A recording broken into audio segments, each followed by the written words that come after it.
నిన్న ఒకటి భారీ బహిరంగ సభలో ఒక కార్యక్రమానికి సీఎం రేవంత్ రెడ్డి హాజరయ్యి ఏం చెప్తాడంటే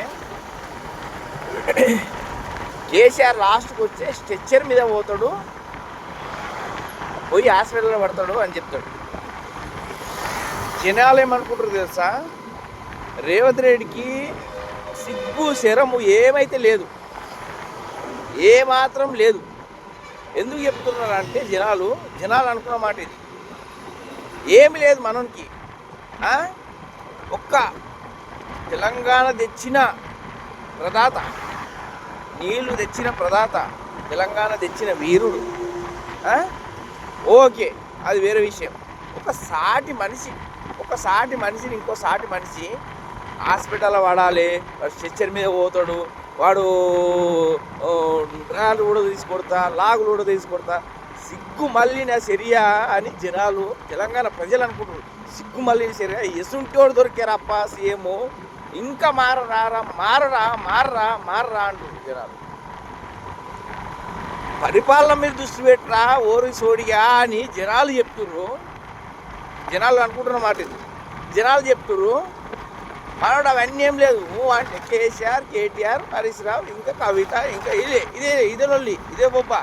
నేను ఒక్కటి నేను అడుగుతున్నా ప్రజల తరఫున, ఇంకా ఎన్ని రోజులు కాలం ఎలదీతం అనుకుంటున్నావు? అదే కేసీఆర్ అప్పులు చేసిండు, కేసీఆర్ అవి కడుతున్నా, కేసీఆర్ ఇవి కడుతున్నా, ఆ అప్పులకు మిత్తిలు కడుతున్నా, కేసీఆర్ చేసిపోయిన ఇవి ఉన్నాయి. ఇంకెన్ని రోజులు నువ్వు అసలుతోడవు? నువ్వు ఎవడు ఇవ్వమన్నా? నిన్ను 6 గ్యారంటీలు ఎవడు ఇవ్వమన్నాడు? 2 లక్షల రుణమాఫీ ఎవడు ఇవ్వమన్నాడు? పరిపాలన మీద దృష్టి పెట్టాలి తప్ప, ఓకే అధికారం రాకముందు విమర్శించడం అంటే ఓకే, ప్రతి ఒక్కడు దాన్ని సమర్థిస్తాడు, ఒప్పుకుంటారు. అధికారం వచ్చినాక కూడా సేమ్ ప్రతిపక్షంలో ఉన్న లేకనే, సీఎం కాకుండా ఒక ప్రతిపక్షంలో ఉన్న నాయకుడు లేకనే, కార్యకర్తలు లేకనే ప్రవర్తిస్తే నేను ఏమనాలి? తెలంగాణ సీఎం అనాలనా, ఒక పనికి మల్లోళ్ళు అనాలనా, ఏమనాలనో తెలంగాణ ప్రజలకు అర్థం కాకొచ్చింది. మనం చెప్తున్న మాట కాదు, తెలంగాణ ప్రజలు అనుకుంటున్న మాట ఇది. ఇంత నీచంగా అంటే దిగజారడం అంటే ఫస్ట్ సీఎం అంటారు అందరు. తెలంగాణనే ఫస్ట్ సీఎం అంట. దీన్ని బట్టి ఏం చేయాలంటే, ఒకటి ఓకే ప్రతిపక్షంను విమర్శించుకుంటేనే నువ్వేం చేయాలంటే అభివృద్ధి మీద, డెవలప్మెంట్ మీద దృష్టి పెట్టాలి.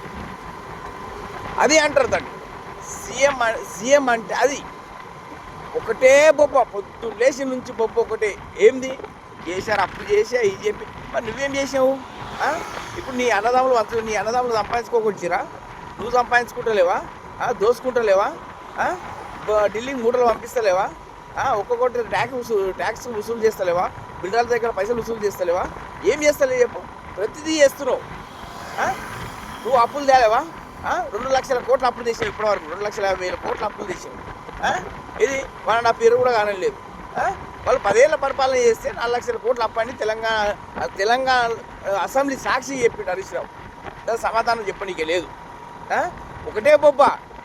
బాగా గుర్తుంచుకో రేవంత్ రెడ్డి, నువ్వు తెలంగాణ ప్రజలు కూడా గుర్తుంచుకోవాలి. ఒక్కటి చెప్తున్నా, ఒక్కసారి నమ్ముతారు, 2 సార్లు నమ్ముతారు అబద్ధం చెప్తే, 3వసారి నమ్మరు. తెలంగాణలో కూడా అదే జరిగింది. ఇప్పుడు 3 స్టేజీలు ఉన్నది. ఎవ్వడు కూడా నమ్మే స్థితిలో లేరు, నవ్వుకునే స్థితిలో ఉన్నారు.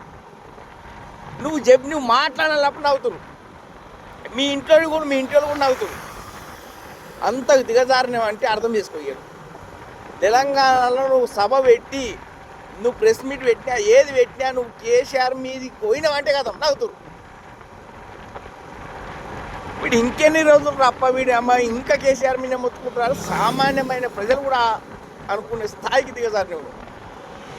దాన్ని తింపి కొట్టాలంటే నువ్వు డెవలప్మెంట్ మీద, అభివృద్ధి మీద దృష్టి పెట్టు రేవంత్ రెడ్డి. నేను ఇదే సూచన చేయాలనుకుంటున్నా.